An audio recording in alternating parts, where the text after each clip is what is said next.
구독하기와 좋아하기 항상 저의 큰 힘이 됩니다. 안녕하십니까. 2월 27일 화요일 러펀드의 증시 토크입니다. 자, 오늘 증시 토크 주제는요, 조금 평소와는 다른 그런 글 주제를 잡았습니다. 보통은 이제 증시 관련한 이슈라든가 주식 투자 관련한 뭐 여러 가지 노하우라든가 이론 등을 글 주제로 잡았는데요. 오늘은 조금은 재테크 관점의 증시 토크 주제를 잡았습니다. 자, 그것은 바로 주식시장의 수익률과 부동산 시장의 수익률, 요거를 중장기로 분석을 해 봤을 때 그 안에서 나타나는 여러 가지 단상들, 그리고 그 안에 수익률의 열의와 그리고 수익률의 우위, 이 부분에 대해서 한번 살펴보도록 하겠습니다. 자, 그런데 시작에 앞서서요, 우리나라에서는 이제 부동산과 주식시장의 중장기 수익률을 비교하는 것 자체가 관념적으로 봤을 때 일방적으로 부동산에 유리한 그 고정관념을 가지고 있습니다. 그도 그럴 것이 이제 집집마다 부동산으로는 이제 뭐 좋은 결과가 있었던 경우는 많지만 주식 투자로 실패한 사례들이 하나씩은 가지고 있다 보니까 부동산과 주식 시장의 수익률을 비교할 때는요, 일방적으로 주식 시장에 대해서 부정적으로 이야기하는 분들이 많습니다. 자, 그런데 기간별 최근 5년 동안의 부동산과 주식 시장, 그리고 좀 긴 관점에서 2004년부터 초부터 해서 최근까지의 부동산과 주식시장의 수익률을 비교하다 보면은 조금은 다른 관점을 찾아볼 수 있고, 그 안에서 새로운, 뭐 새롭지는 않습니다. 특이한 투자 어떤 팁을 찾아볼 수 있겠습니다. 우리가 익히 아는 개념들이 이 양시장에서 공통적으로 나타나는데요. 하나하나 일단 살펴보겠습니다.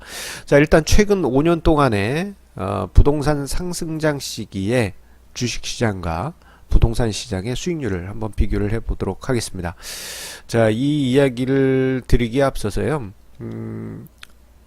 저에 대해서 좀 이야기를 드리자면, 주식에 대해서 주로 이야기를 하다 보니까 100% 주식 투자를 좀 옹호하는 그러한 전문가가 아닐까, 그렇게 생각하실 수 있지만요,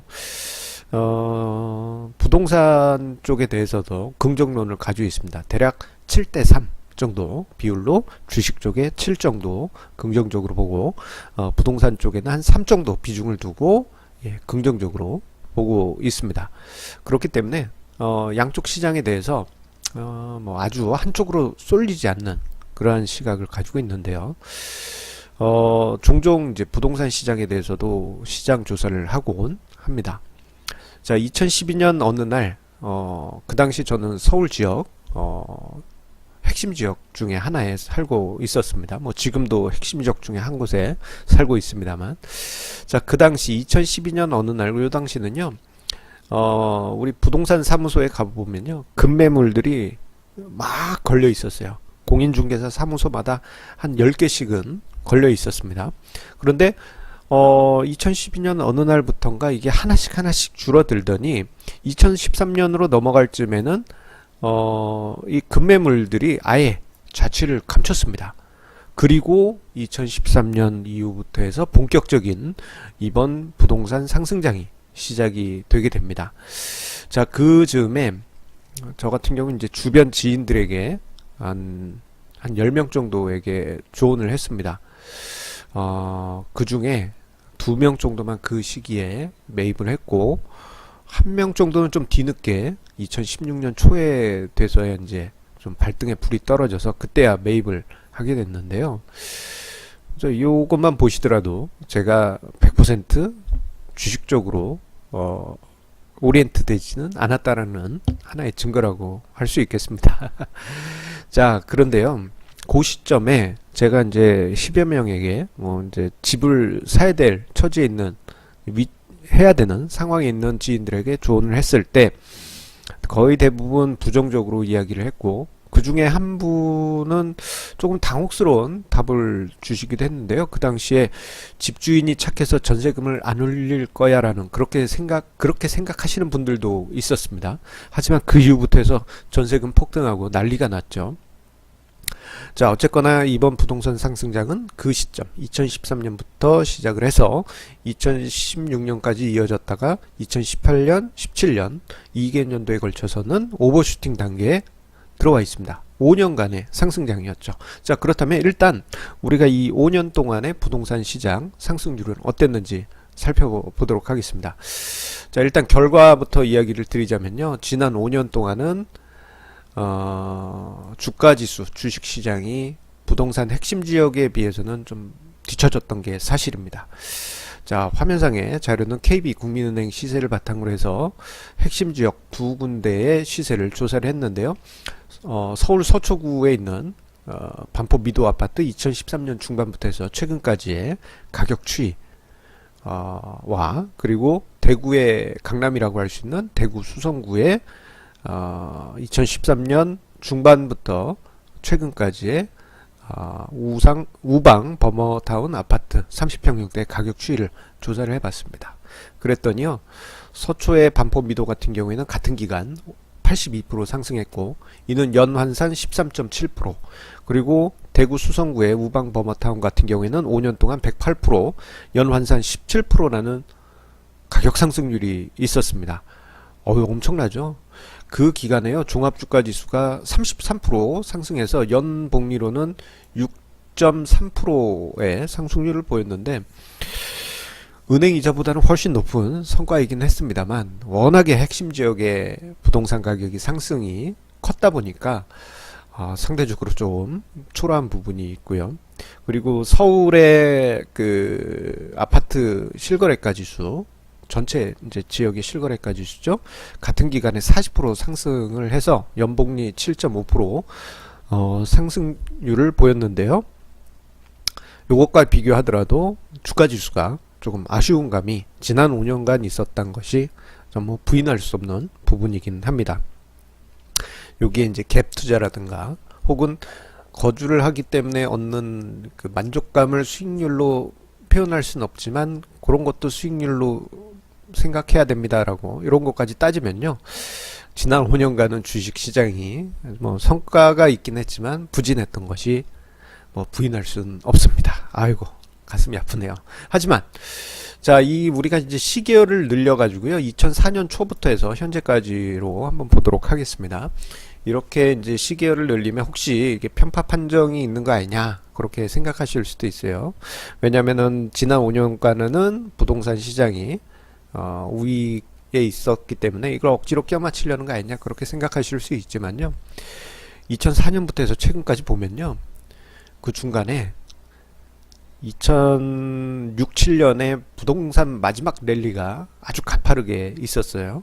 그리고 2008년에는 주식시장이 대폭락을 하는 상대적으로 부진한 그러한 기간도 있었습니다.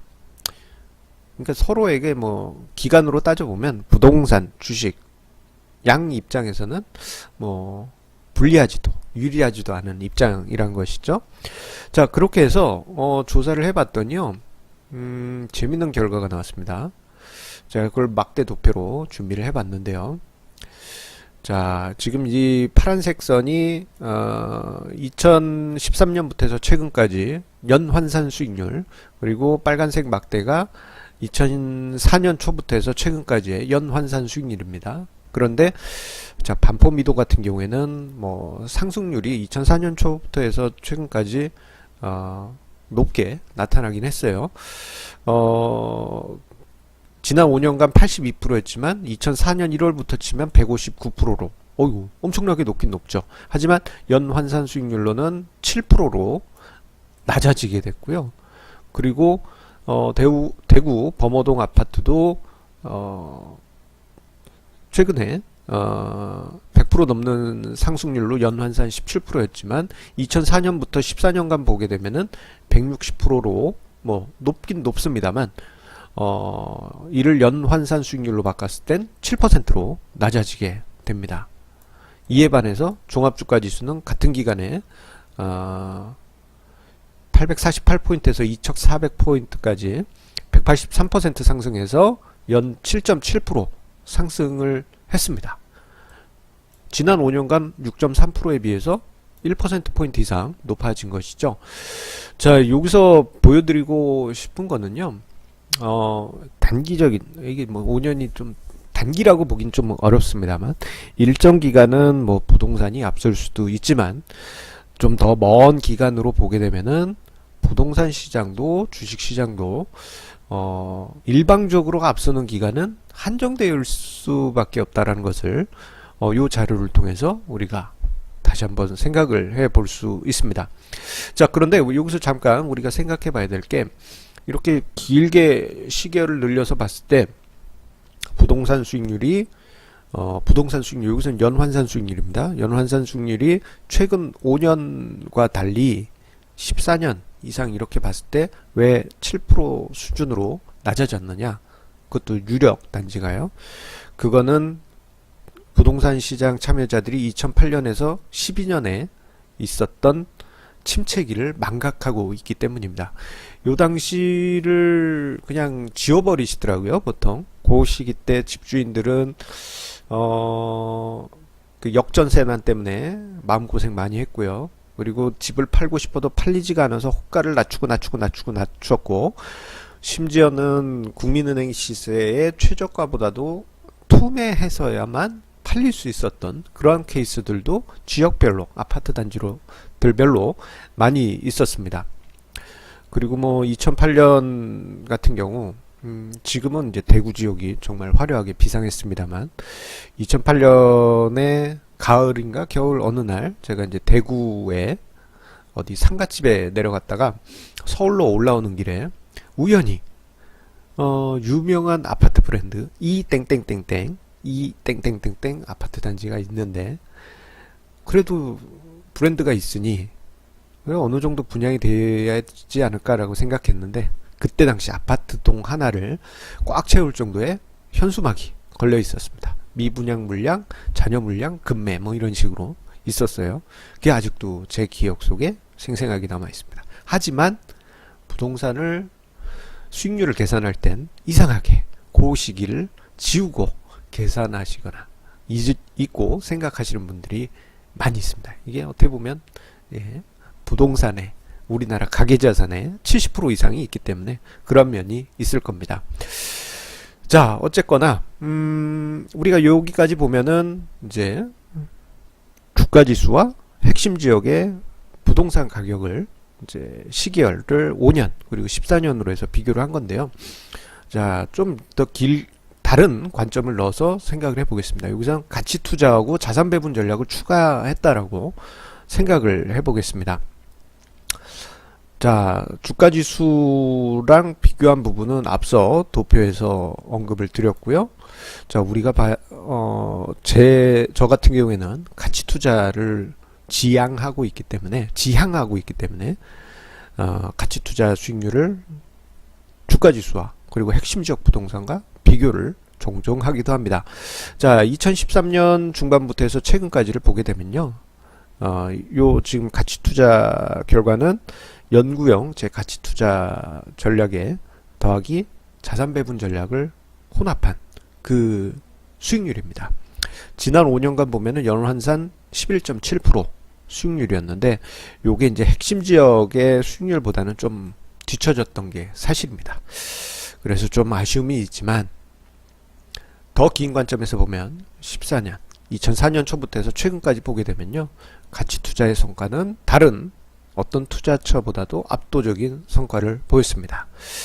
자, 그런데 제가 오늘 이야기 드리려고 하는 건요, 이렇게 이제 부동산의 수익률, 주식시장 주가지수의 수익률, 그리고 가치 투자의 수익률, 요거를 이야기 드리려고 하는 거는 아닙니다. 왜냐하면은 이 부동산 투자 같은 경우에는 다른 무형의 개념이 또 수익률로 사람들이 인식하는 경우가 많기 때문에 이게 절대적으로 어떤 기준으로 칼을 싹 긋듯이 뭐 여기가 우위에 있다, 여기가 또 열이 있다, 이렇게 딱 잘라서 이야기는 못합니다. 자, 그런데 우리가 중요하게 봐야 될 거는요, 주식시장이든 부동산 시장이든 군중심리가 투자에 영향을 미치게 되고 그 군중심리를 역행을 했을 때 투자 수익률을 높일 수 있었다라는 점입니다. 자, 다시 한번 이야기 드립니다만 2012년에서 14년 사이에 이제 부동산 침체기 때 저희 주변의 지인들에게 금매를 빨리 잡아라 또는 되도록이면 빨리 사라라고 이야기를 했었습니다. 그분들 같은 경우에는 어차피 주식 투자를 하실 분은 아니기 때문에 좀 이제 여윳돈이 있으면은 뭐 전세하고 매매가하고 큰 차이도 없었으니까 한 번은 자기 집 마련을 할 수 있는 기회가 있었습니다. 하지만 10명 중에 3명 정도만 주택을 매입했고 나머지 7명은 그때 당시 이상하게 돈이 없다고 다들 그랬습니다. 제가 뭐 부동산 물건을 제가 억지로 파는 것도 아닌데 마치 제가 뭐 강매하는 사람인 것처럼 그렇게 느껴질 정도로 그분들도 주택에 대해서 매입을 매우 꺼려 했었습니다. 하지만 요즘 들어서는 어디서 갑자기 돈들이 그렇게 났는지 지금이라도 사야 되지 않겠느냐 그런 전화가 지인들에게서 옵니다. 지금 같은 경우에는 과연 사야 될 것인가 그거는 좀 생각해 볼 필요가 있겠죠. 자, 요 두 가지 상황을 보게 되면요, 군중심리가 그대로 부동산 시장에서도 나타났죠. 2012년 고에서 2013년 사이는 사람들이 부동산에 별로 관심을 가지지 않을 때요. 오히려 그때 매입한 분들 같은 경우에는 워낙에 매물이 많았기 때문에 집주인과 딜을 할 때 한 500만원 깎아줘요. 샤시 해야 되는데 1000만원 깎아주세요. 그러면 깎아줍니다. 지금은 매물 자체가 없죠. 깎아주세요 해도 여지 없습니다. 당신 아니어도 다른 사람이 살 겁니다 하고 거부합니다. 자, 오히려 그때 싸게 산 사람들은 최소한 그렇게 이제 싸게 샀기 때문에 최소한 정상가로 왔을 때 그 갭을 자산 증가를 누릴 수가 있었고요. 오히려 지금 같은 경우에는 가격 협상 자체가 안 되기 때문에 그 열기가 오히려 매수하는 입장에서는 불리한 상황에 놓이게 됩니다. 요건 이제 주식시장하고 똑같습니다. 주식시장 침체기 때는 아무도 살려고 하지 않았고 부동산도 침체기 때는 아무도 살려고 하지 않았지만 오히려 적정하고 합리적인 수준에서는 자신이 필요하다면 사야 되는 것이 맞습니다. 그때가 오히려 가격 협상하기도 좋고 좋은 가격에 살 수 있기 때문이죠. 주식시장도 마찬가지로 모두가 외면할 때가 오히려 기회가 됐고 반대로 모두가 환호할 때는 상투가 되었습니다. 자, 그리고 부동산 시장 같은 경우 최근에 약간은 이제 10년 전에 과열기의 모습과 비슷한 부분이 많이 주변에서 보이고 있어요. 일부 아파트 지역에서는 아파트 주민들이 가격을 담합한다든가 혹은 사람들이 만나면은 너희 집값 얼마 올랐어 요게 안부 인사한 경우 요게 이제 10년 전에도 그랬습니다. 과열된 부분 많이 비슷하다는 점. 그리고 주식시장 주식시장도 심리적인 부분이 비슷하게 많이 영향을 미치죠. 여기서 이제 가격 변동성의 차이는 있겠습니다만 우리가 투자를 하는 데 있어서 부동산이든 주식이든 모두가 외면할 때가 기회란 거를 다시 한번 떠올려 봐야 되겠습니다. 그리고 모두가 흥분하는 그때가 왜 상투가 되는지도 상대적으로 그때 사면은 오히려 수익률에 불리한지를 다시 한번 생각해 봐야 되겠습니다. 자, 오늘 증시 토크는 여기까지 하도록 하겠습니다. 자, 여러분들의 구독하기와 좋아하기 버튼 항상 저의 큰 힘이 되고요. 내일도 좋은 증시 토크 주제로 찾아뵙겠습니다. 감사합니다.